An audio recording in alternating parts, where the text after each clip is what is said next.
to record. Oh, okay. Now, never mind. Good. Never Got it. mind. It looks like I'm recording locally. Good. Okay. So, I'm going to start Doug. admitting people. okay. You can, Doug, you can see waiting room, obviously, then, right? Okay. So I think everybody can see everybody's at what we need.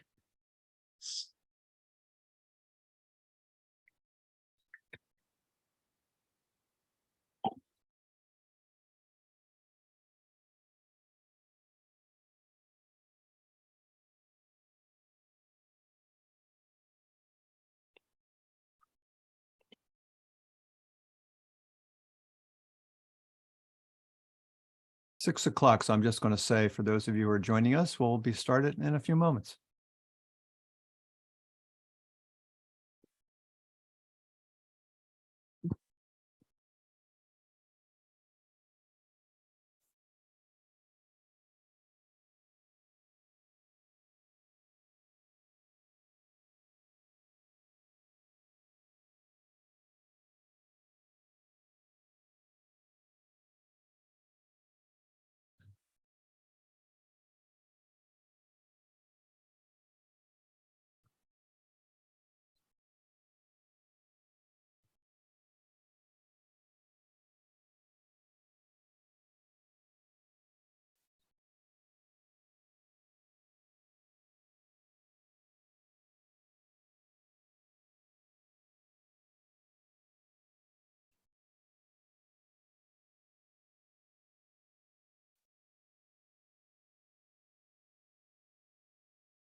You haven't lost your audio. Nobody's talking. So we'll be starting shortly. Doug, it's up for you, I think. I think we can start. I'm just don't find. So Dana has the controls, so I'll let her. Are you okay, Dana? Yep. I'll move through when you're ready. Okay. Let's start. So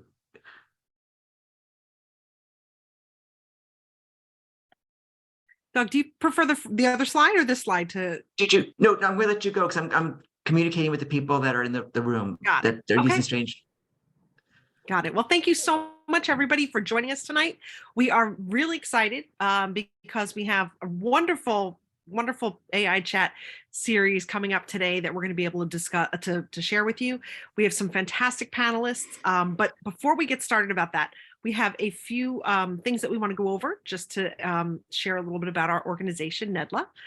So we're our local chapter of USDLA. We've been in operation for over 25 years, and we're a registered nonprofit 501c3 organization. You can find us at more information on us at nedla.org, or if you'd like to visit us on LinkedIn or Facebook, you can connect with us there and hear about a lot of the great things that we have coming up and happening. So tonight I am overly excited about our AI chatbot panel discussions. It's going to be great. This is the first of 4 different panels that'll be happening. It's designed around a SWOT analysis. So tonight we'll be discussing the strengths. We're then going to discuss, of course, the weaknesses, opportunities, and the final session will focus on the threats. So we are going to have a wonderful lineup for you tonight, and that's what we're going to start with. Just so you're aware, there are some upcoming events for NEDLA. So we have of course, our AI chatbot panel discussion continuing on the following 3 dates: April 13th, April 24th, and April 27th. So feel free to sign up at nedla.org if you haven't for these subsequent events. And if you know anybody who's interested in this topic and wants to, or maybe somebody who could learn a little bit more, feel free to share with as many as you'd like.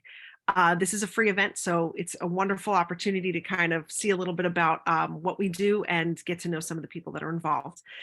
We also have an event that I'll talk about briefly on the next slide, which is Kelly Pribble will be speaking from Iron Mountain. He is an audio engineer specialist that has worked all over the world and with a series of really exciting artists from the 20th century. And so he does a lot with archiving and restoration and a lot of different great inventions that he's come up with, not only to restore sound and the way things are done in the industry, but also preserve it for preserving history. So it's quite exciting. If you're familiar with Iron Mountain, they are an archiving company, and they service everybody from lawyers, doctors, corporate education, you name it. They do a variety of different services. So this is one particular division, and they have a lot of really cool things. So if that's something that piques your interest and you're a lover of anything sound related, that's a great one to visit, and that'll be on 5/4. That one starts at 7 o'clock. So you'll find that on our website shortly. We also have a summer K-12 professional development conference that we're doing. It'll be a one-day conference. So if you have any teachers in your life that teach within K-12, this is a great professional development opportunity for them to get some special attention and to really explore some new concepts and network with some great people. We're also going to be holding an annual conference in the future, as well as having sponsorship opportunities for anybody who might be interested. And we're going to be opening up to continuous monthly webinars. So right now we don't have our full calendar released. We're still settling a couple of things, but we have some exciting topics, specifically ones like with Kelly Pribble and other great people from different aspects of digital learning. So please keep your eyes peeled and check our website for that. This is just a little bit more about the upcoming session with Kelly. He has done, he's a veteran engineer and archivist. He's had extensive work all over the world, specifically Nashville, London, New York City, and Rio, where he's done a lot of producing and building studios. He's currently the director of media recovery technology for audio archiving and preserving in Iron Mountain. And he's an inventor of all kinds of really interesting equipment. I've gotten to see a lot of the things he works with, and he's really quite impressive. So like I said, if you're interested to find out more about the cool, iconic musical artists that he's serviced and continues to keep their music running well, definitely check in for that. So we are going to be opening up and in having our NEDLA memberships continuously available. If you are not currently a NEDLA member, now is a great time to start thinking about becoming a member. We have our membership is only $100 per year, and it includes opportunity free access to all of our events at our annual conference, including our annual conference, recorded events. You'll have access to any of that going on throughout the year. Professional development opportunities available. And also we do a lot of virtual networking, but we also are trying, now that the pandemic is a little further in the rearview mirror, we'd like to start doing more face-to-face networking. So that'll be something that you can benefit from as well through your membership. We have a members only forum that we will be launching shortly. So check our website for that, as well as the newsletter and sponsorship opportunities that will be special for members, as well as professional development opportunities. So please check it out if you're interested. If you have questions, you can reach out to us. And yeah, you can check our website if that's something that's a good fit for you. So at this point, I'd like to turn it over without further ado to our fantastic moderator, Rodney Murray. He is going to be taking it from here this evening and introducing our panelists and just doing all the great things we need for tonight's fantastic session. So I'm going to stop sharing my screen. Great. Thank you for the introduction, Dana. And let me share my screen. Okay, should all be seeing it now? I hope you can all hear me well enough. So yeah, so today is we're concentrating on strengths in terms of the AI chatbot. And I've already introduced myself, I think. You may know I'm a director of technology at NEDLA. I've been there for quite a few years now, more than 10 years, I think. I'm also the producer of my podcast, which is Rod's Pulse Podcast, and carried on Inside Higher Ed. And my latest labor of love is the Good Newsletter by the Militant Optimist. And if you take a look at that, you'll see that I'm incorporating AI and having fun with using AI in connection with my newsletter.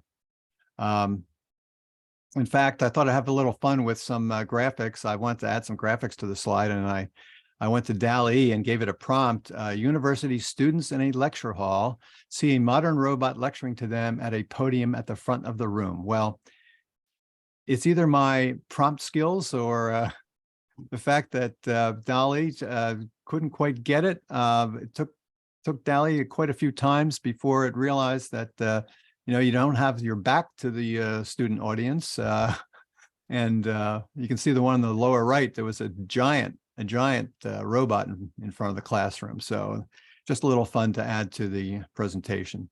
So what I want to do now is introduce our panelists, and I've known Bobby for a long time. As I said, she's held some very important positions at Cedar Crest College, American University, and LaSalle University.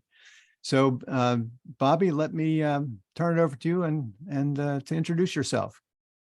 Hi. Hi, it's good to see you. Yeah, well, I've known a lot of you for a long time, actually, which is all good.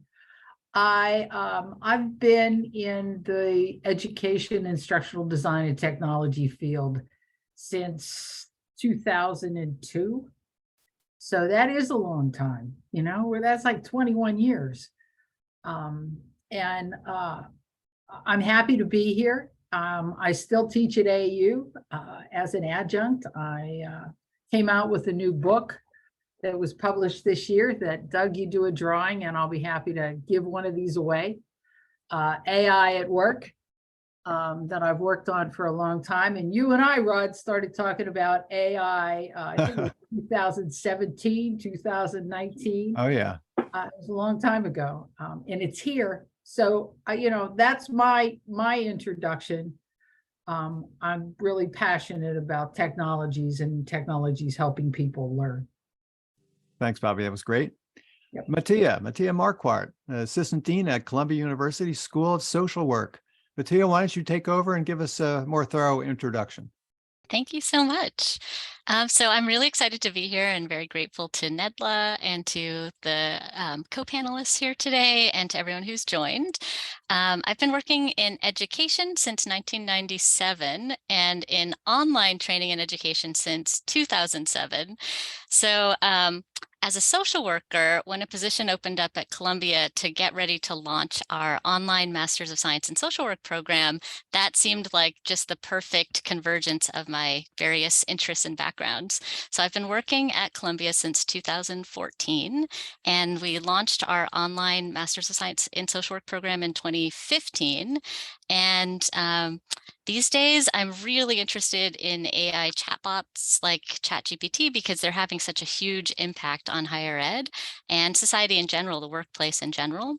So I'm really excited to be here to have these conversations. And I'll put my website in the link. I have a lot of free articles and presentation materials, including my team has a new book on designing, engaging, and interactive synchronous online class sessions, which is free. And I'd love to connect with folks on LinkedIn. My LinkedIn is also on my website. Terrific. Thank you, Mattia. Susan Suarez is a high school English and language arts teacher in Baltimore County, Maryland. So Susan, why don't you come online and give us your introductory talk. Hello, I'm really super excited to be here as well. This is, I think, such a interesting and relevant topic. So I've been in education for about 20 years. And before that, I was a mainframe computer programming. So my background is kind of like really old school computers. And recently I received my doctorate in educational technology leadership. And my area of focus was utilizing AI chatbots in English composition, first year English composition courses. And the idea is really just to see how we can support students through the use of chatbots. And so I'm just really so excited to just be a part of this whole 4-session discussion. This is a wonderful thing. So thank you. Great. Thank you, Susan. And Mick Smith. Mick, haven't seen you in a while. the Doctor of Digital. Now you're an author and screenwriter and digital marketer, and I know you're a podcaster too. So Mick, why don't you come on and tell us a little bit more about yourself? Yes, thanks everybody. It's good to see some friends I haven't seen for a while and get introduced to some new friends as well. So yes, I've been out on the West Coast, so I haven't seen folks as much as I had when I was living outside the Philadelphia area. Was in the Silicon Valley. Now I'm in San Diego, beautiful downtown San Diego, or sort of in downtown.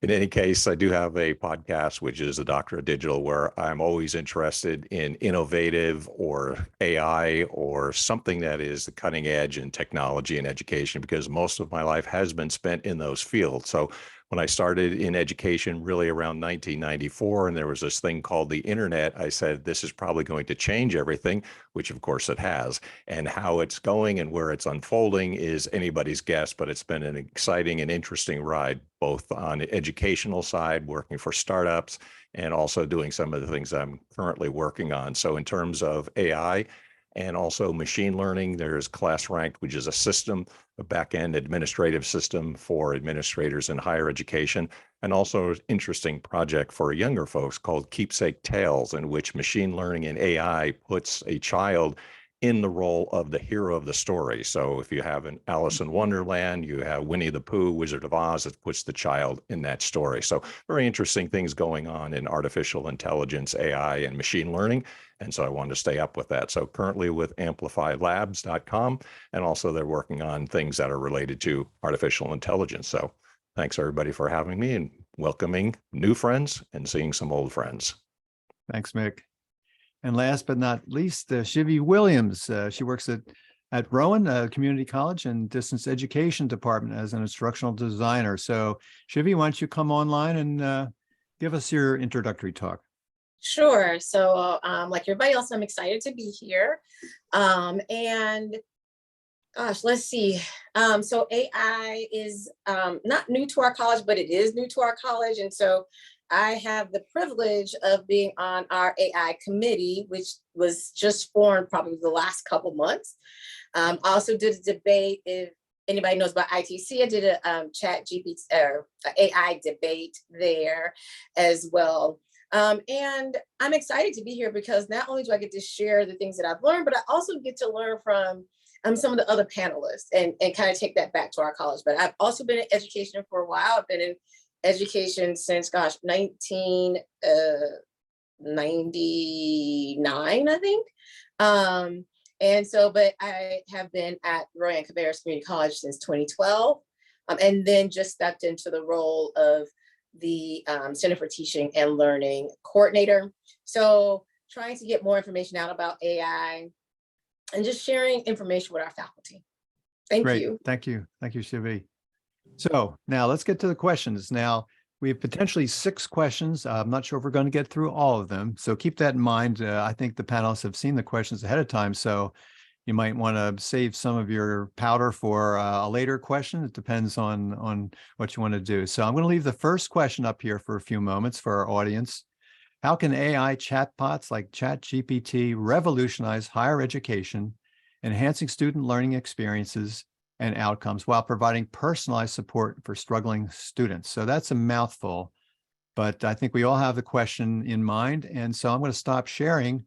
And I'm just going to ask if Bobby, since I introduced her first, if you want to kick this off, and then we can just organically, everybody just chime in, panel. Sure, I'd be happy to get us started on this. This is it's not only can AI chatbots revolutionize higher education, I'm pretty certain they will. I think it will change the way we teach, how we teach, what we teach. I think it'll change the expectations that we have of our students and our faculty. And I think that's all really good. I think that's all really good. First of all, ChatGPT that's getting all the press, is not the only chatbot out there that students are using. They've been using Chegg for a while.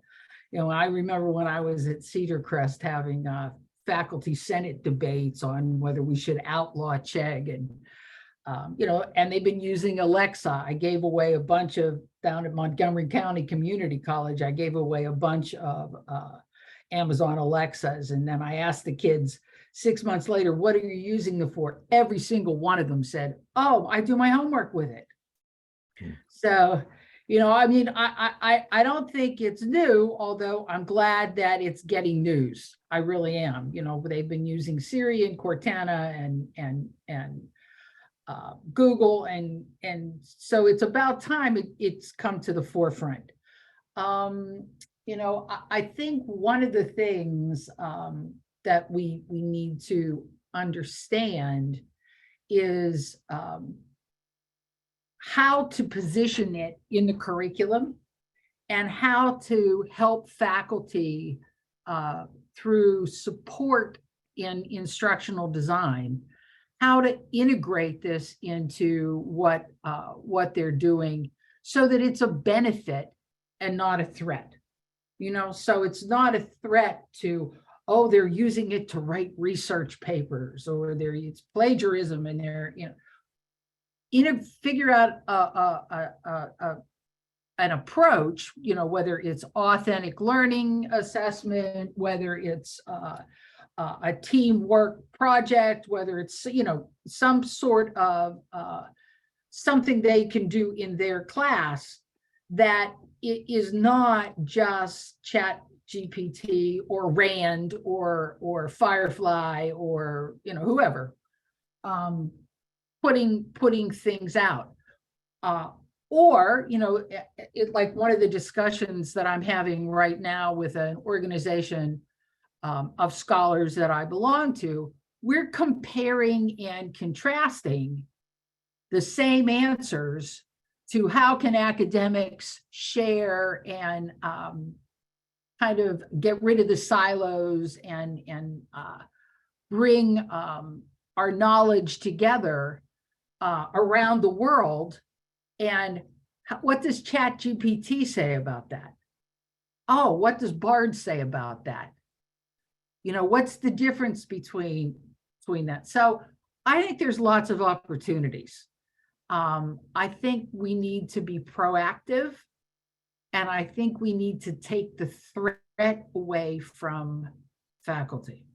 I think that's a big key, to understand that pedagogy and good instructional design can help you use these tools. So that's my answer, Ron.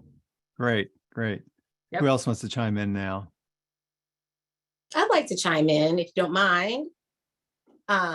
So one of the things, I know we've had discussions, and I've been a part of other discussions where when it comes to our students, where faculty are saying, teach our students kind of like the flaws of it, right? Like show them why, like show them the errors in it, to help them to understand why they shouldn't kind of fully use the ChatGPT. I've also been a part of conversations where people are saying, it's a learning experience. Maybe for students that have a difficult time writing, it's a great way for them to use the AI system to help them with prompts and kind of just to basically help them get started with, if they're having a difficult time, like coming up with, how do I start this paper out? Like my instructors asked me to write a paper on this topic. I don't know how to start it. So showing them the benefits of using it, but also in the same time, showing them why they shouldn't completely 100% rely on it. And so we'll talk about another topic later, but I think that's part of the key, is just getting students to understand the benefits of using it and how it can help them in their writing or in their math or whatever subject they are looking to use AI for. Thank you, Shiv. And if I could just add a little bit more to that. So I'm the voice of secondary ed. And so looking at, 6 through 12, as teachers, we really are going to need to illustrate to students like how to use it. So we need to model using ChatGPT and Bard and whichever ones that we feel most comfortable with, and to show how to how to decide which type to use and for what purpose. And of course, showing the things like the flaws, but then showing how it is a tool. And that goes to some of the things that we'll be discussing later too, about how, career readiness and like delegating things to an assistant. So here's your opportunity. This is where you're learning how to delegate things to an assistant. But, there's a term called punctuated equilibrium, right? Where things just kind of go just along stasis until something happens, something big, and it changes things. And so this is one of those things in education. We can't ignore it. We should never even think about trying to fight against it, but rather figure out how we can incorporate it and how to make our students stronger through this, and better writers, better collaborators, better leaders through using it. Great. Good point. I could jump in if you got a chance. Please. Yeah, I was thinking about, well, I'll start with a story. So I didn't know anything about college, literally. I was so old. I'm one of those people from the generation where they said, you're not college material. I said, well, okay. So I had to kind of figure things out as I went along. But then dealing with a lot of students over the years, I think something like artificial intelligence is really handy, because I was actually called down to the first college I attended, and the advisor said, did you know that you have enough credits to graduate with an associate's degree? I had no idea. I didn't know credits, didn't understand degrees, didn't understand any of those things. In fact, I looked at the college catalog and it had MWF, and I could figure out, well, the class must meet on Monday, Wednesday, and Friday. Then I looked in the catalog and it's had T and R. I was flummoxed. I had no idea. I could think of the days of the week and nothing starts with an R until I finally figured out, or somebody told me, oh, that's Thursday. Okay. So for my students, I found a lot of people sort of wander around. Certainly I did, till I got some direction and I got a little bit more intelligent when it came to navigating my way through college. So for a lot of students, I think this is a traditional problem I ran into when I was counseling and advising students. What class do I take? What benefit does that have to me? Where should I go? What should I do? I mean, all of those kind of things that you sort of take for granted, but for a lot of students find the college experience overwhelming or hard to understand or to navigate. So some of the comments were made, I agree with what you're saying in terms of artificial intelligence when it comes down to writing essays. I'm not going to rely on AI, but I think students, as myself, can look at it and get questions and answers. Then I apply myself and I'm saying, okay, I've got this artificial robot that I can always interact with. So some student might be up at 3 o'clock in the morning, and I used to give a text to my students and I said, well, you can text me at 3 o'clock in the morning. I'm not going to answer you at 3 o'clock in the morning, because it wasn't a phone. It simply was really a text. But when I got up, I saw that they had a question for me. You can use something like AI at any time. And that's what I would look to see with students. They can interact with it. So prompt me some ideas for an essay, give me some text for an essay, then let me go through it myself. But it gives us something to interact with. And this is one of the things that people find out with ChatGPT. You're much better if you get better prompts. Well, I think that's what's helpful for a student. If I'm thinking of essays, if I'm thinking of ideas, because this thing goes out there and scrapes all of this data out on the internet. I like to think of it as it's Google on steroids. So that's something the way it works. And when students gather that and understand that, then I say, I've got a lot of ideas. Then I'm going to apply my mind and my intelligence to all the things that are out there. So I think there's some useful things, both in terms of advising and also in terms of how do I become a better student? That's where it's useful. That reminds me, I had a discussion with a friend who said, well, this is just like Wikipedia, I said, well, you can't ask Wikipedia to expand certain areas and have a conversation. So yeah, good points. Anybody else? I'd like to sort of echo what some folks have been saying about making ChatGPT or any AI chatbot a useful writing tutor that you can use at any time. Some folks are kind of nervous about this on faculty. But if you compare it to like a Grammarly or another type of writing tutor, suddenly folks feel a little bit better about it. And I'll just add in that particularly now, while we're sort of in the pandemic, a lot of folks are having trauma responses. A lot of students are having trauma responses. A lot of students are experiencing a lot of anxiety. And impacts of trauma responses and anxiety include difficulty focusing, fear of taking risks, procrastination, finding it really hard to get started. And so having, like Shivi said, having the AI chatbot sort of help you start a paper can be really helpful, especially in these days. Very true. Anybody else before we move on to question number 2? All right, let me brief.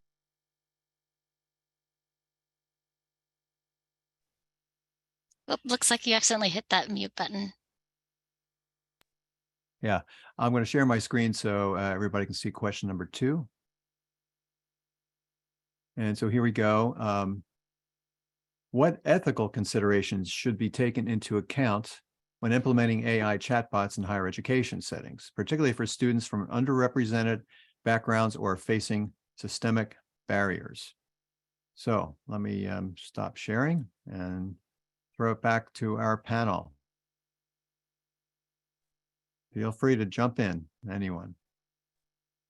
Well, if I could go back to the having an AI chatbot start your draft for you.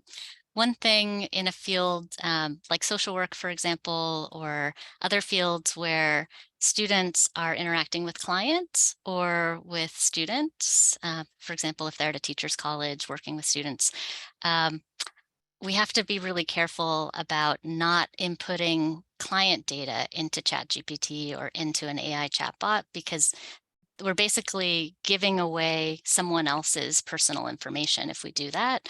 And the data is being collected, and it's a pretty new field. We don't know what companies are going to do with that data. And you can say, oh, I didn't use someone's name, it was anonymous. But once you get enough data in there, it's not anonymous. It can be de-anonymized very easily. So it can be very tempting. For example, in social work, every week when you're in your practicum placement, you're writing what we call process recordings, which are detailed interactions with your clients for you to reflect on how you did. Like, could you, and then you look at it with the supervisor, could you have reacted differently, or what could you have said? All that is pretty specific to one client. And so we wouldn't want to encourage students to use an AI chatbot for something like that, for a first draft of something like that. So we really need to be careful teaching students about the ethics and the privacy implications, because it may feel like, oh, I'm just putting it into a machine, no big deal, but actually the data is being collected and we're training the chatbots, giving more data for them to get better and better. And who knows what's going to happen to your client's privacy.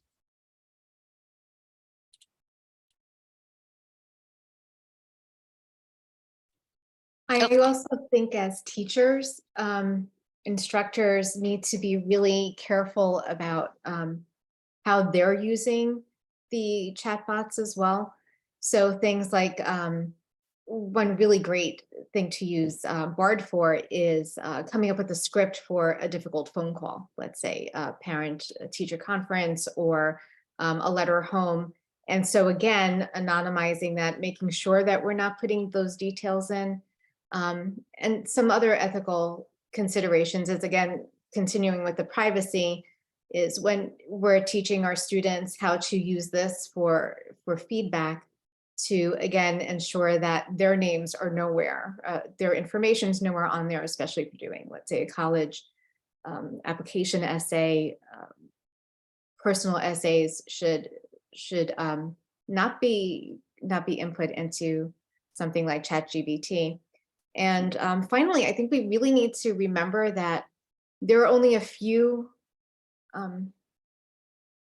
companies, right, that are providing this. And so you have OpenAI, and I'm forgetting Lambda, which is what Google's language model. And so if you have several different chatbots using just open AI, then we're having just one stream of information, one gatekeeper. And I think that's also an important thing to think about. There was just an article in Apple News today that someone had used chat GPT had reported misinformation on a professor. They had him at the wrong school. They had him at the wrong, all kind of misinformation. So the question is, who gets sued? Who gets sued for this information where they said he did this and he did this and he was being, there was a liability issue because I think it was some kind of a harassment issue or something like that. And the question is, who owns the data? Who has the intent? It's all new, it's all new, and we're going to see a whole lot more of this. Absolutely. I had a conversation with GPT-4 and I said, I thought I was giving it some information. I said, well, you didn't say such and such. And then I asked it, well, do you use my text? Does that somehow get input into your knowledge base? Now it claimed that they don't do that, that it only has to be put in through another, but who knows? Who really knows? So there's no way to, that's why they're talking so much, I think, about policies and around ethics around these companies. But the cat's out of the bag. They're in fact, OpenAI has a directory of, I think, hundreds, if not thousands, of apps that are already out there that are using all kinds Absolutely. of technology. I think I told you the last time we talked, there were like 200 released last week. I mean, that's nuts. That's fast. It is. It's happening very quickly. Let's move on to the next question. I'm going to share my screen once more.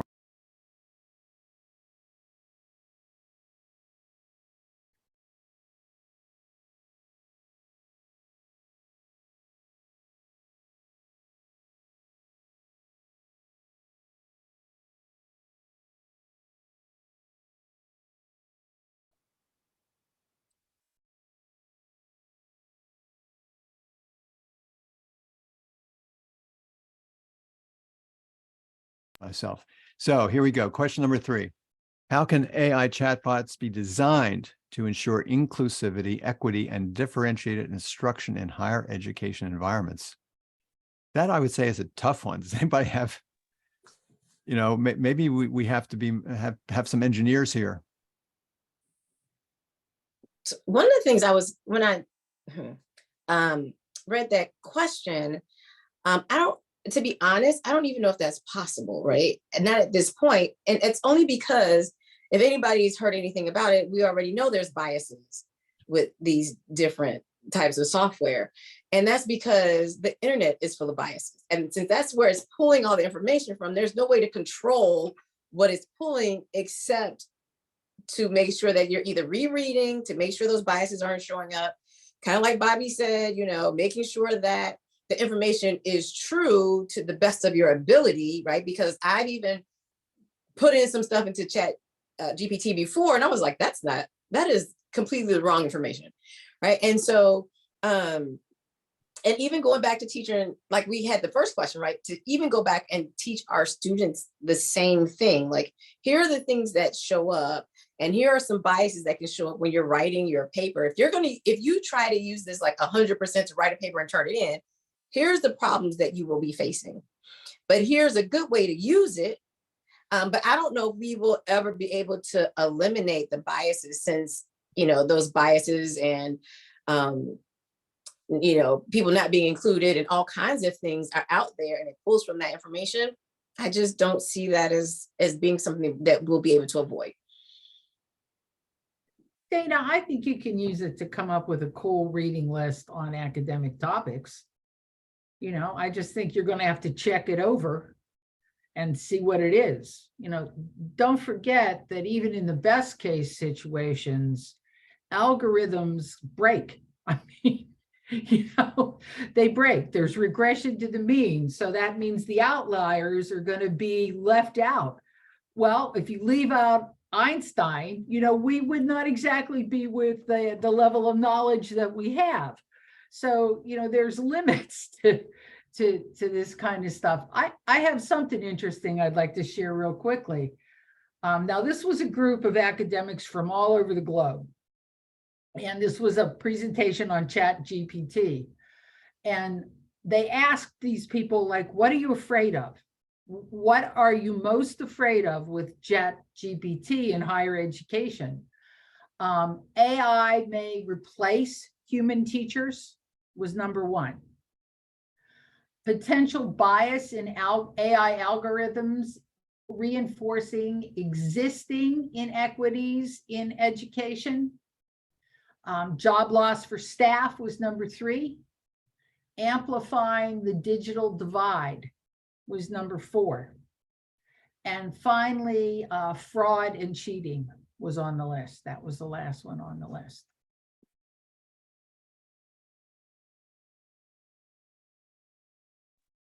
Kind of piggybacking on what Bobby and Shivi said, I think that, and Rod, like you're saying, I don't think we can maybe design AI chatbots at this point. That would be tough, but we can design the assignments.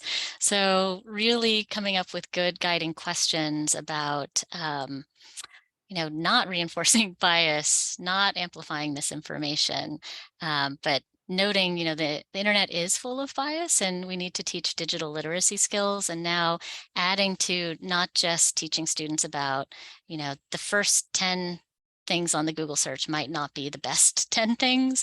Now we need to also teach them about, okay, well, if, the AI chatbot gave you this or that draft, here are some checklist questions maybe to look at it. Like, do you see any bias? Do you see misinformation? What do you need to double check? Those kinds of things. Because someone said earlier, this is something that you're going to be using in the workplace too. Like, I think, Susan, you said this, teaching students how to delegate to an assistant. And it's kind of the same thing. If you have an assistant who's fresh out of college and you've asked them to do something, part of your role is to teach them how to do that thing. The first draft that they give you is not going to be 100% correct. As a manager, you need to help them turn things into things that are correct. And that's kind of a parallel to working with an AI chatbot as well. I wanted to address something. It's just the question of bias in general, and then interacting with something like ChatGPT. So I would ask it and certain questions, and it was very interesting to see how it would reverse to what people could object to and say that's a bias. So in other words, I put in there, say, tell me and promote diversity, inclusion, etc., and it would spit that back. Then I would say with a different prompt, now tell me the opposite of inclusion, equity, and it gave me the same answer.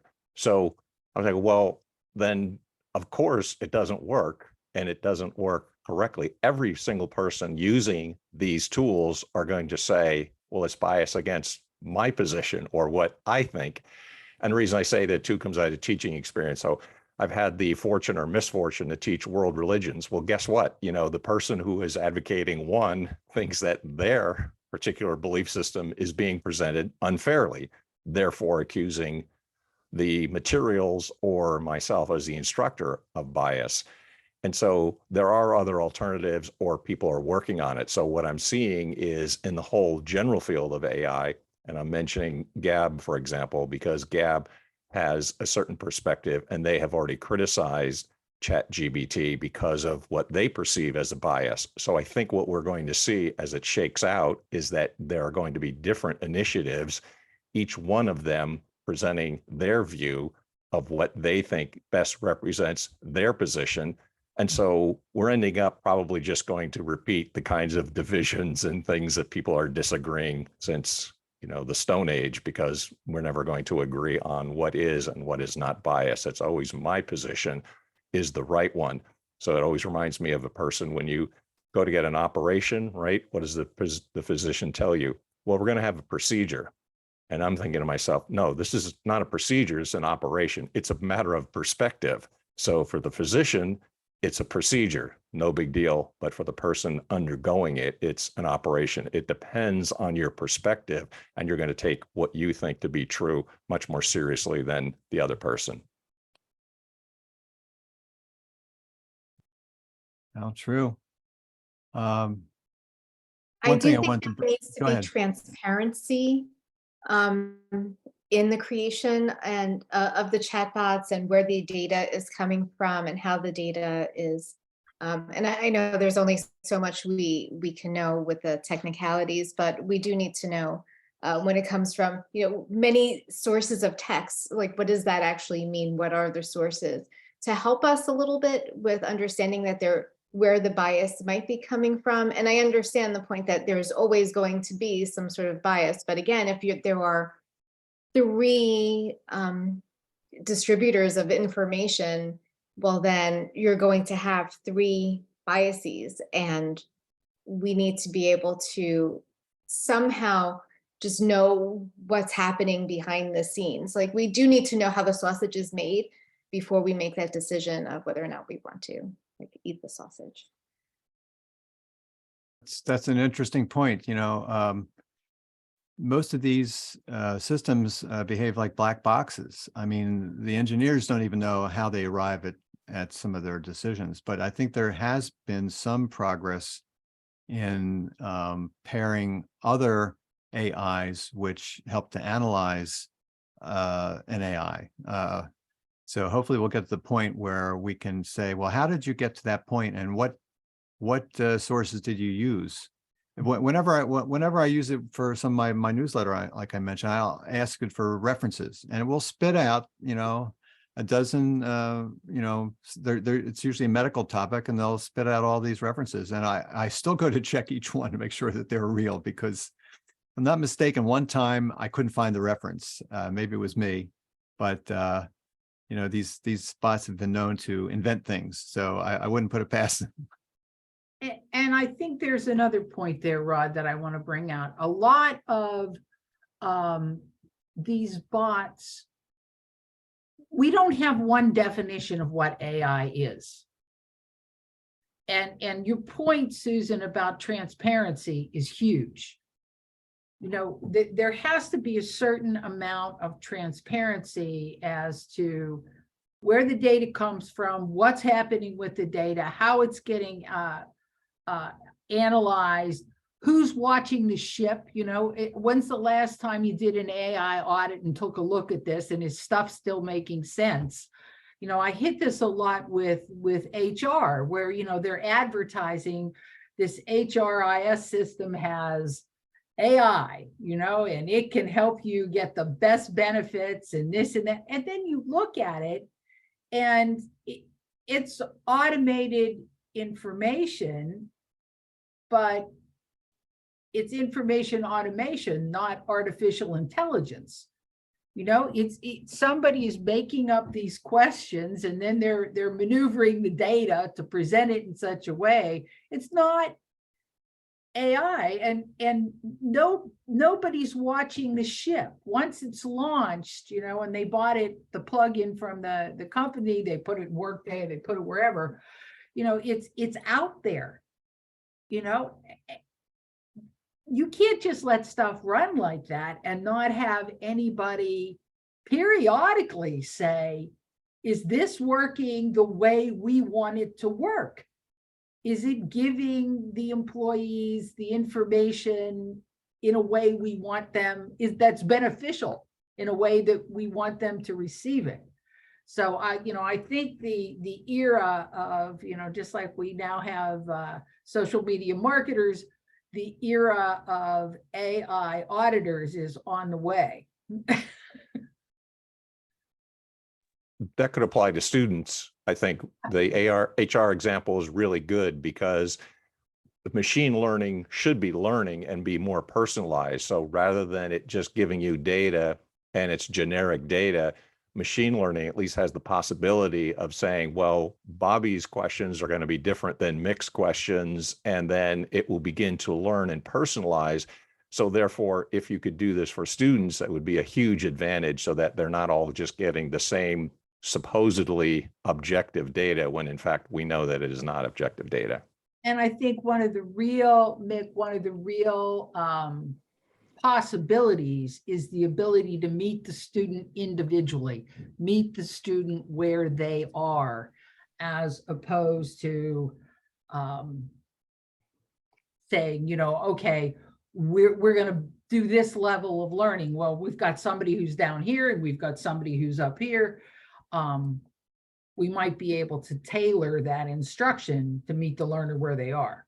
And that's a good example also, because again, as my struggles in college, where I looked around and I thought, well, everybody is clearly highly intelligent because I'm the dummy who doesn't understand things. So when I heard words or concepts, what I would do is I'd pretend I knew what they were, but then I would go look them up afterwards before the next class session so that I didn't appear not as smart as everybody else. But I think that really is key for a student, that if you could make it a personalized experience similar to what is done with UX and UI type of endeavors, you're seeing something that is really human centered. And I think that's probably a bottom line question. If these things can become more human-like and personalized, then I think they're more useful.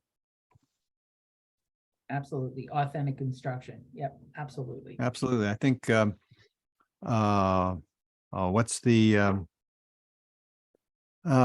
system that does, gosh, I'll come back when I think of the name, but they're already employing ChatGPT in personalized education. It'll come to me. That's part of my age-related issues. Anybody else, or should we move on to the next question? Let's move on. Let me share the screen.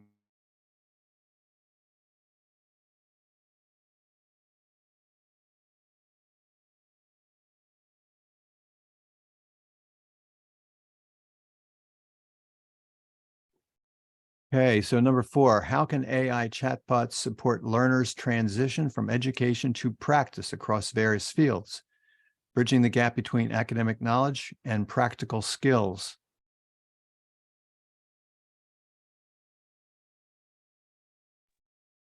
One thing that I find pretty exciting about AI chatbots, since we're supposed to be focusing on strengths, is that if there's an assignment in a course that is super boring or that students see as pointless, it is really easy for them to kind of vote with their feet and just have an AI chatbot do that assignment, and they don't spend any time on it. And so the positive on that is that it puts more onus on instructors and instructional designers to come up with assignments where the point of the assignment is really clear. The value of the assignment is really clear. And for example, I work in a professional program. So everything that we do is supposed to apply to the workplace. And sometimes, for example, I've come up with assignments that I think this is a great assignment. Students are going to love this assignment. But if I don't explain it to students enough, then they're like, well, why are we doing this? Why do I want to spend any time doing this? And so I think that the chatbots are going to force us as instructors and course designers to really think about, what is the point of this assignment? The point of the assignment should no longer be, show that you know something, because the internet exists. Students don't need to just, in real life, you don't need to just show that you know something. You can just, go right to your phone in a conversation if you don't know something and spit out the right answer. It should be more about skills, things that you can do in the workplace. And these AI chatbots are going to make us do that more when we're teaching. And that's something that higher ed gets a little bit of criticism about, not being so practical. And this is going to make us be a little bit more practical. And I think that's a strength.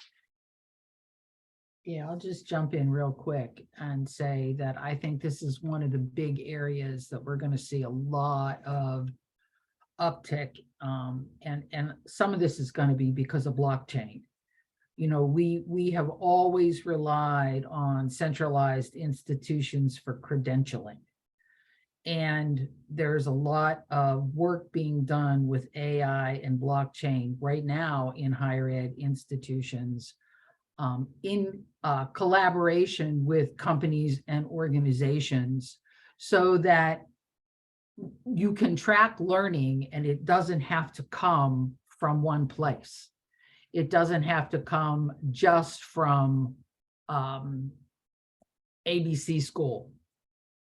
It can come from work and from school, and you can keep track of that knowledge on the blockchain and credential, say, yes, we did this over here, it applied over here. And yes, this person is a whatever we're talking about. So I think there's a tremendous amount of potential there. When you combine a technology as powerful as blockchain with AI, and the reach is both through education and through the workplace, it's a big time changer. I wanted to kind of mention, I think this is kind of on topic. I don't know how many people remember when calculators were brought up, when the first calculator, right? All the debate about using calculators, right? And how, students should use them, nobody should use calculators. But I think it's a great opportunity also, I guess I can use math, for example, like a history lesson, right? And to bring that up about, well, everybody uses calculators now, but when the calculator was first invented, here is all of the negative things that were said about the calculator, right? And then when you do that, you can compare that to AI, right? And where students can see the progress, and then to see how it can help them in the field, right? In that transition between academic knowledge and how they could use it in the field. And so you can do things like, that's just a suggestion. I'm just saying, that can be kind of like a lesson, right? And then showing the difference between calculators and then how ChatGPT, and then compare them, and then give them a better idea of, okay, so if this is how calculators were used, and this is where they are now, and how do you use them in the field where you're at now, right? If you think about it that way, and then bring students along that way when it comes to the knowledge of the field and in education.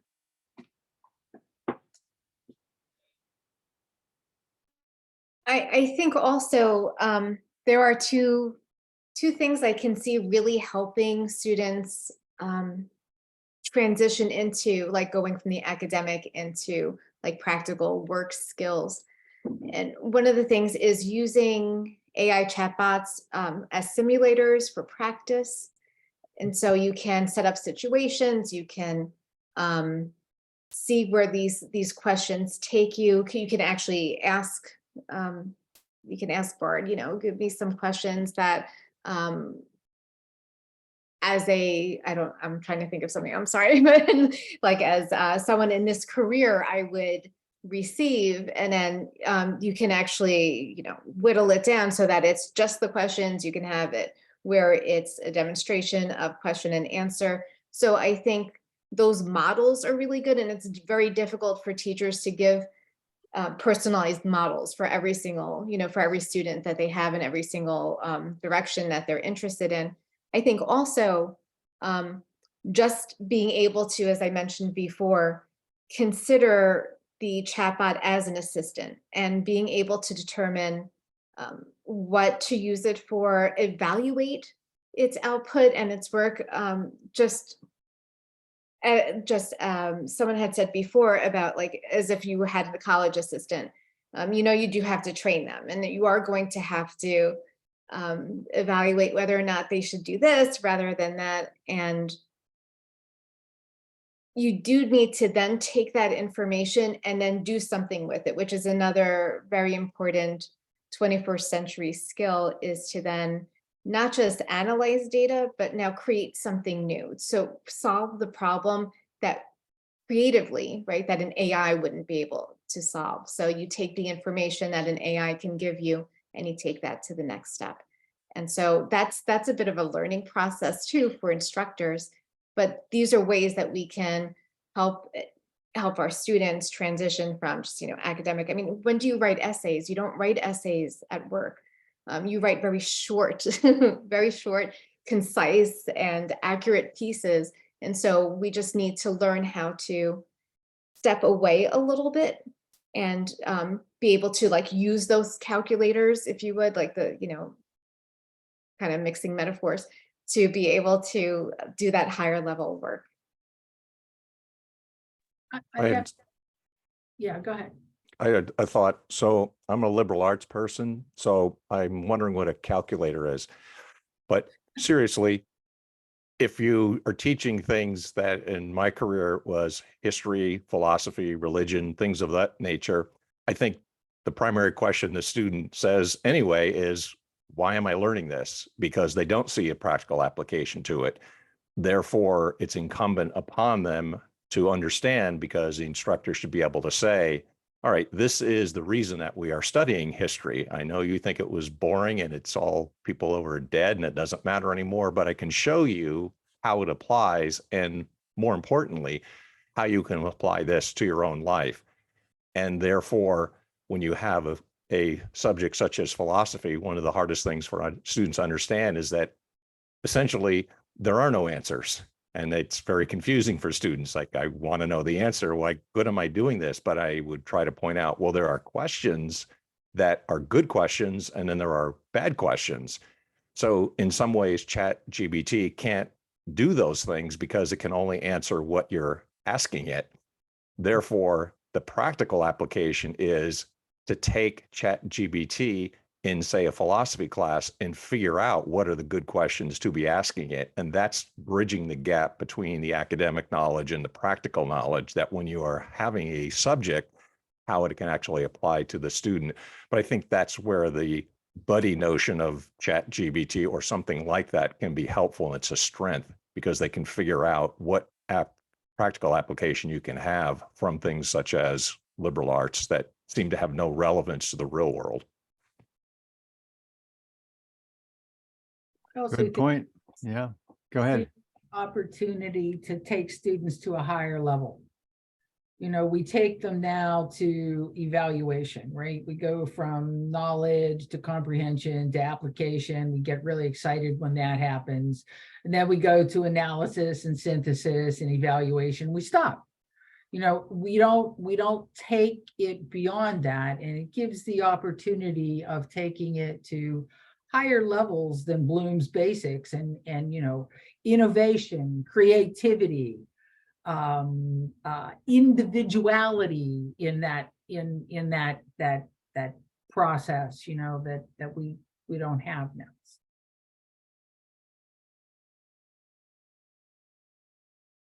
Okay, I think we should move on to the next question, because it's past 7. I know we're planning to go to 7:30, and I do want to give our audience a chance to chime in near the end. So let me share my screen once more.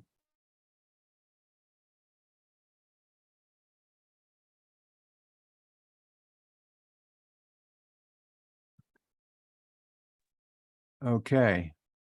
Question 5, in what ways can AI chatbots be utilized for ongoing learning, professional development, helping practitioners stay current with research trends and the best practices while addressing challenges and opportunities for lifelong learning?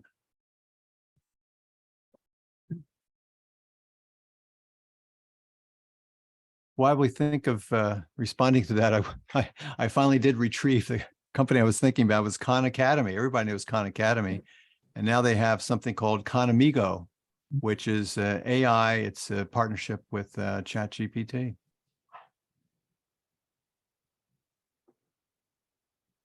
Can I just say, as far as the question that you asked, I have to just say for my own self and give share a little background. So although I have 2 master's degrees, I have never had a very strong writing. Like, I've never been really strong in writing, right?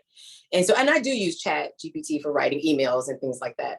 And I am also not a very creative person when it comes to having to come up with names for training, right? And so when I look at professional development, at least for myself as an instructional designer, and trying to come up with creative ways to come up with a title for professional development training session, right? Something that's going to be creative, something that's going to draw people's attention, something hopefully to make people come to the training, which is always hard just within itself. So for me, that would kind of be like the start of the professional development from an instructional designer perspective. Like, how can I use this? I might know what I want the training to consist of, but now how do I come up with a unique name for this training? And I've done that, as a matter of fact, for a conference I have coming up. I couldn't think of a name. We couldn't think of a name for a panel discussion. And I was racking my brain and I was like, I'm not really good at this. So let me just ask ChatGPT what the title of this session can be. And so as a instructional designer and coming up with professional development titles, like for me, that is one benefit, right? That's one, because I'm weak enough in that area. And so now I'm like, oh, I have something that will help me to come up with, some ideas for professional development. That then ties in nicely with things like SEO, because here's something that does really work really snazzy. So years ago when I was going to conferences, I had to do this on my own. So I thought, well, there are all these named people here that everyone's going to go to their conference session and everyone's going to go to them because they're a name. So how do I compete with that? So I said, well, it's the same reason that I went to certain presentations. I look for the best title. So that's similar to how SEO works. And there are some really great tools out there with AI and also things like Ask the Audience. You can look on those things, or similar to Google, to what people are searching for. So you find hot topics, hot things that people are talking about. And that it really is helpful for the title. Because when you went to a conference like I did, I said, well, if I could have a better title than other people, I might be able to draw them into my session as opposed to others. But it's a very similar task. And I think those are really useful things, because ChatGPT and other tools like that are really helpful on the SEO part. It's what people are talking about and thinking about, and they're most likely to attend or want to come to your session because that's the good title. Unless you're famous, it doesn't work. What's the academic version of clickbait? Yes, there you go. I listened to a fascinating interview with one of the fathers of AI, Gregory Hinton. And he was saying how, Google is progressing and probably has some stuff that they're about to release. And he said, one way you can tell it's pretty good is, well, I don't know if you ever asked ChatGPT to tell a joke. Oftentimes they're pretty bad jokes. But Hinton was saying in the Google product, if you tell it a joke, and it will tell you why it's funny. And that's pretty good. That's almost like reasoning, that's pretty interesting. I haven't tried that yet with ChatGPT. Tell it a joke and ask it, why is it funny?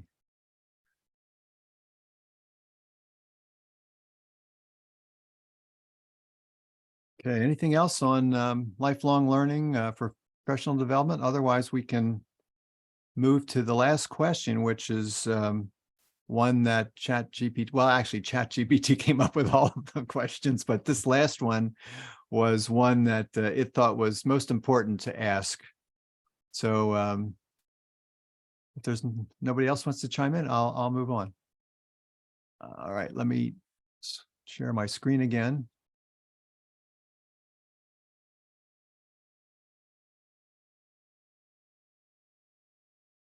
Okay, how can higher education institutions collaborate with AI chatbot developers to create and refine AI tools that address the evolving needs of students, educators, and the changing landscape of the job market? Any ideas? You think they would do it? Well, I'll give you one example. I do some work with Vanderbilt University in a project called Inner World. Inner World is VR, and it's gone through a few revolutions. I wouldn't even call them evolutions. I'd call them more like revolutions in terms of its change. But the premise behind it is that, while they're doing what they're doing, and the purpose of this is an immersive world where people feel comfortable to deal with mental health issues. And I think that the potential there to actually do research with the anonymity needed and then find out information that will help train folks down the road to be better because of the interactions that have been observed over and over and over again with situations is tremendous. You know, you've got the data and you've got the AI in the background working there. So that's just one example, I think, of lifelong learning applications we can look forward to in a lot of different fields. You know, whether it's construction or whether it's healthcare or whatever. Anybody else have thoughts on, I'm wondering how open they would be to working with educational with academics. It might have to be, we might have to recruit a large, you know, powerful LMS to These guys got a grant. partner. Yeah. That's exactly what it was. They got a grant through the federal government, and that's how they got it started. And that's, you know, that's going to be the springboard for a lot of this new knowledge. Is how's academia going to get the money, right, to do this stuff? Yeah. You know, one of the other things that Gregory Hinton said in this interview was that, you know, he's always asked, well, when are we going to arrive at artificial general intelligence? Because we're not there yet. Now, in ChatGPT 4, you know, some people say it's pretty close. But when we get to that point, I think then the AI is more creative, at least from our point of view. You know, the Turing test, forget the Turing test. All these machines could probably pass the Turing test now, right? So he said, well, he used to say it was like 20 years, maybe 20 years from now. But when being pressed, he said, well, you know, maybe it could happen as close as soon as 5 years. And I think it's closer than 20 years. I really do. I haven't played with it a lot yet, but Adobe's Firefly is all about creativity. So to me, that's like pushing this to a different dimension. Will they be the only ones? Absolutely not.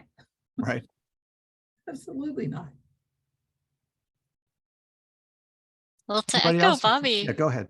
I think if we could get some grants, I know that institutions of higher ed are, the money goes into research projects and not so much into new coursework.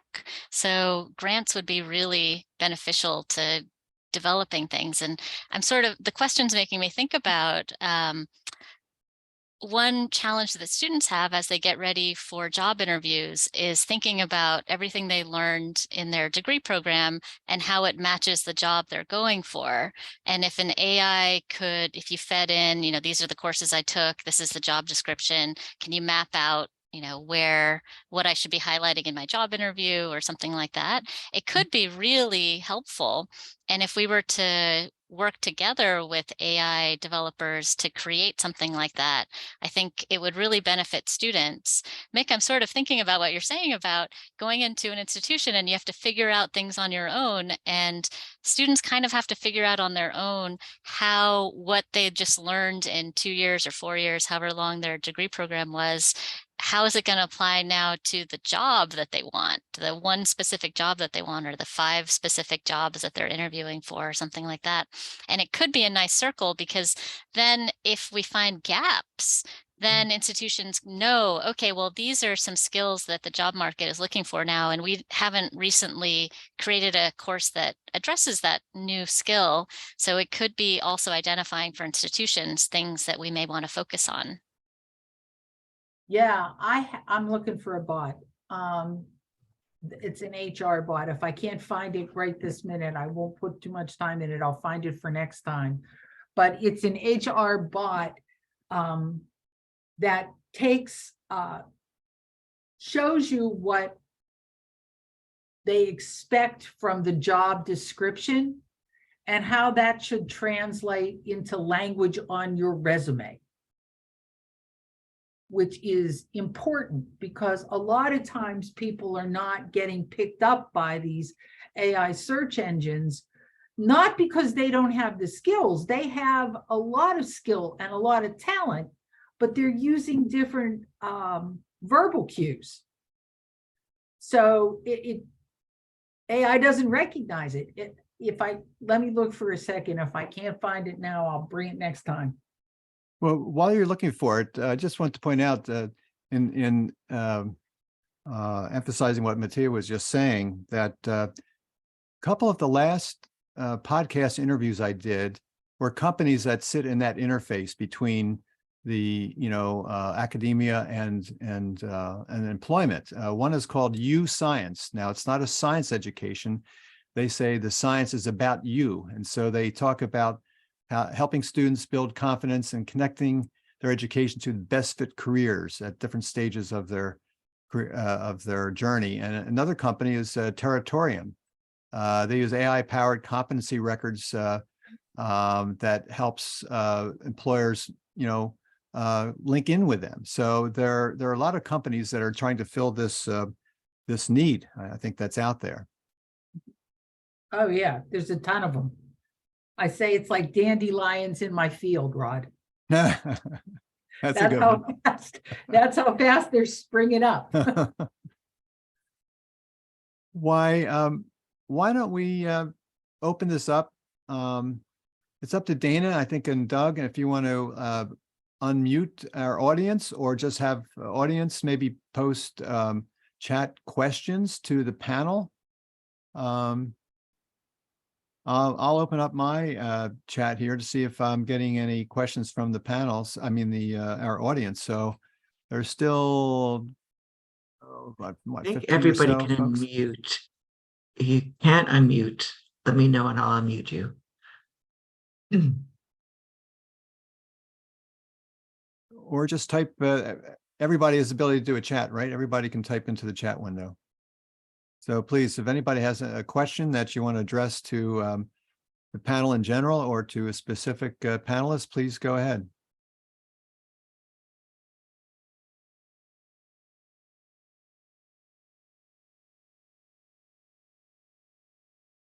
So I'll say something.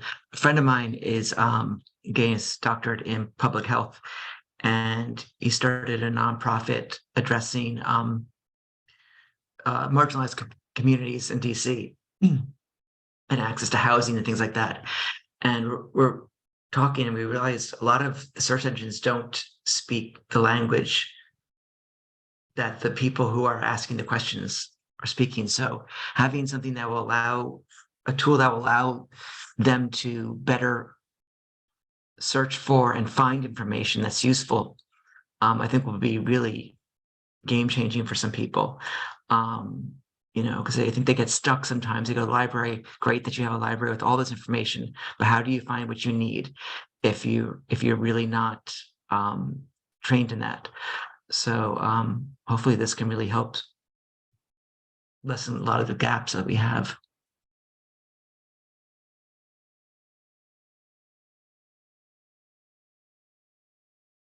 Any do wanna closing say- remarks from our panelists? Yeah, go ahead.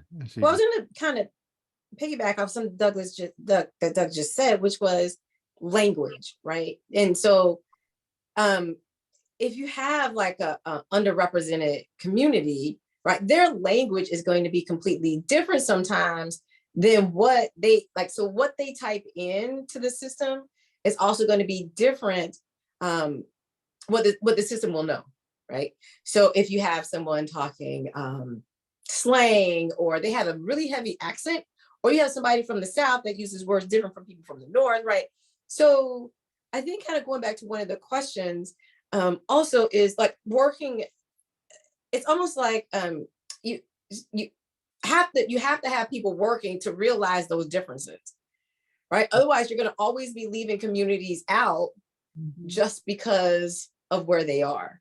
It also made me think about also, even in the classroom, how even our students may not have reliable internet service, those that may live in the city, maybe those that live in the country. And then, so are they really going to have these benefits of using the system? And if not, then how as instructors can we help them? right? Because if you think about it, at least at the community college level, it's like students come and then they go like, okay, I have to come, I don't have time to stay on campus and go to the computer lab and then to use the computers here because I have to go to work, or I have to pick my kids up, or I have to do these other things. I'm just thinking about some things like, how can we help those students in that kind of don't have that time, or, you know, they're very pressed for time, but they can see the benefit of using the system, for example, right? So how do we help them?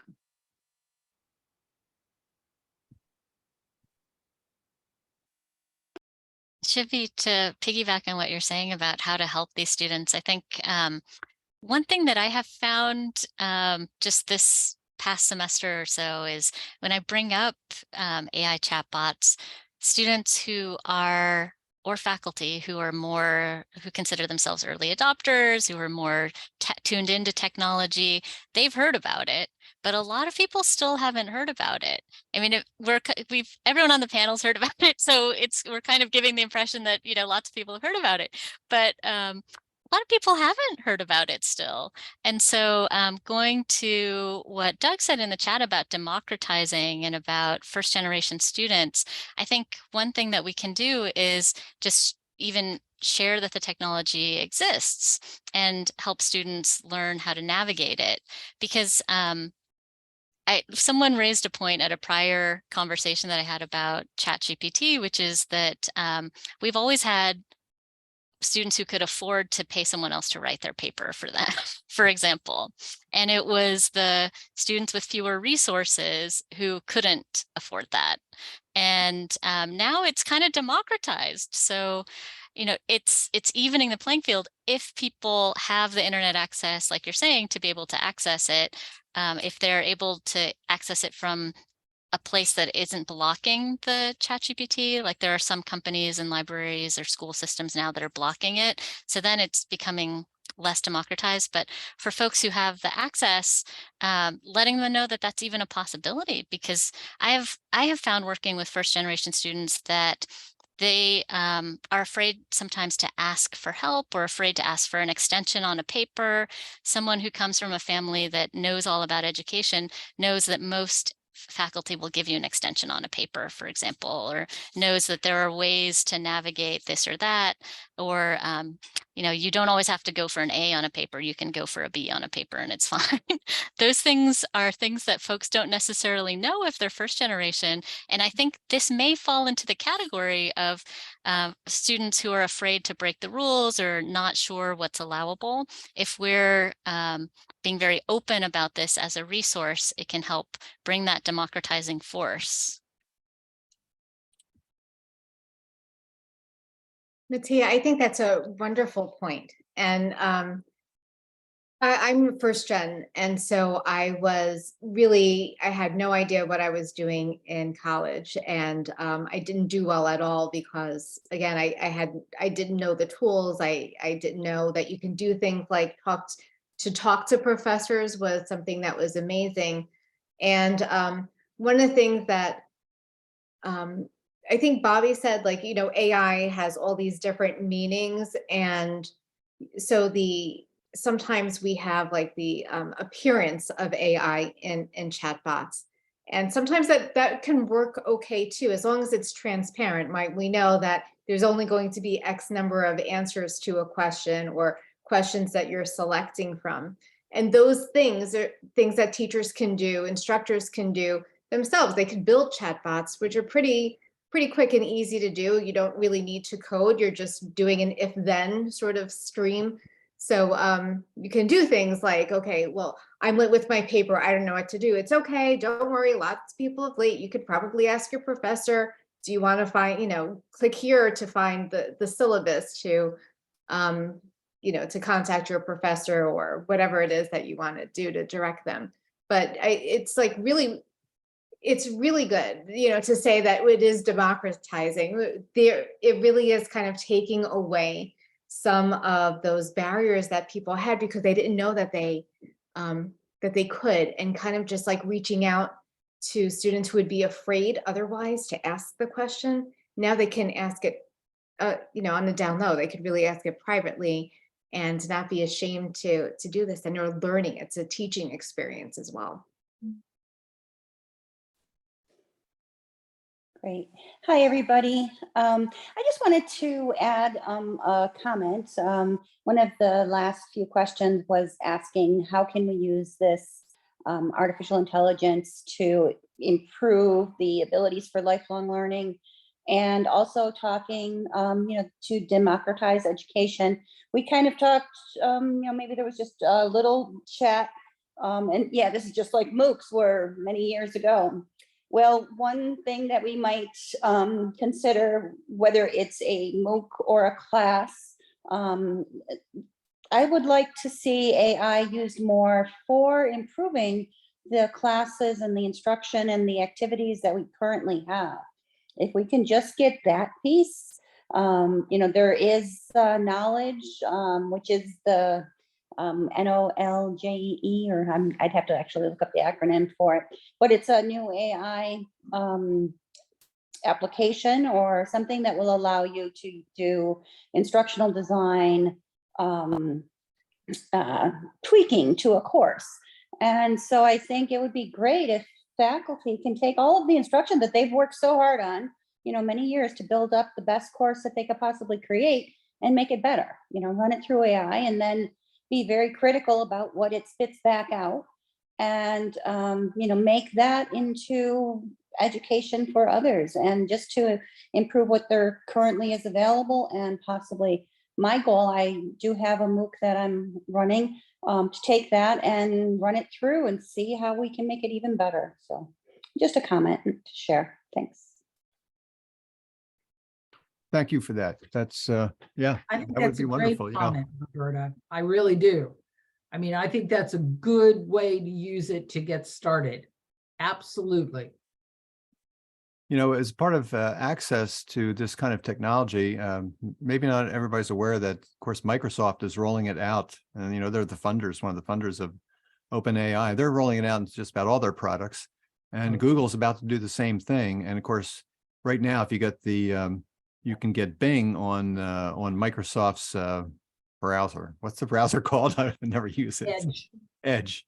So if you get the Edge browser and you get Bing, you can sign up to have access to their eventually their version of ChatGPT, which is kind of watered down, a little bit more limited, but it's going to be much more accessible to everybody, really. Well, we're almost out of time here. Certainly want to give folks online. We still have folks watching. If you want to chime in, maybe what I'll do is show my last slide, and certainly anybody can chime in when they can. Let me show my last slide.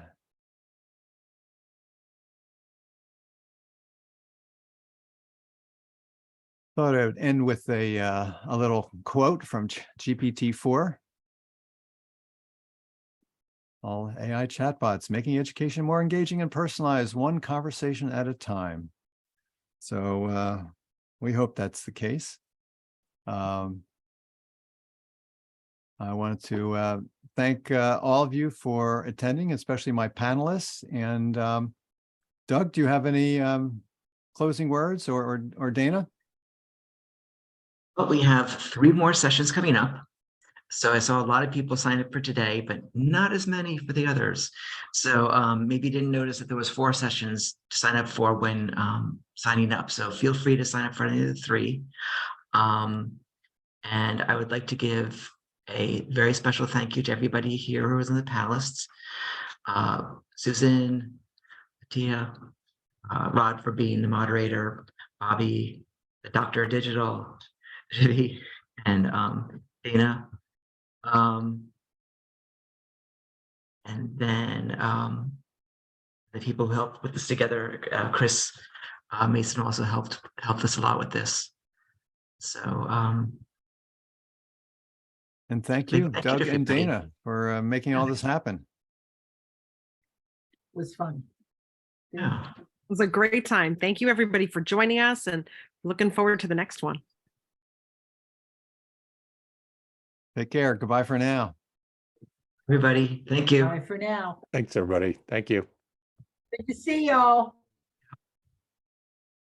Thank you. Dana and Doug, do you want to hang on for a few Sure. moments? Yeah. Sure. Sounds great.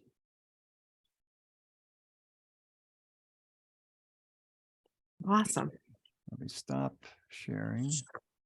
So looks like everybody's pretty much gone. Okay, I think we have one more with us. one more. There he goes. Hi, Jim. So I thought I was recording, but I guess one of you are recording. Is that right? It'll It might be Word me. back to the cloud. I think that's the I'm case. sorry, Dana, is that you? Do you? I think it's actually, oh, sorry. I think that's, my light went out just at the right time. I think it's going to record to the account if it wasn't recorded, like to the To device. to whatever So desktops. Okay. whoever clicks record, which it's going still right now. Doug, I think you'll be able It's me. Yeah. So you want to stop recording? You can stop the Cloud. recording now. I was just going to say.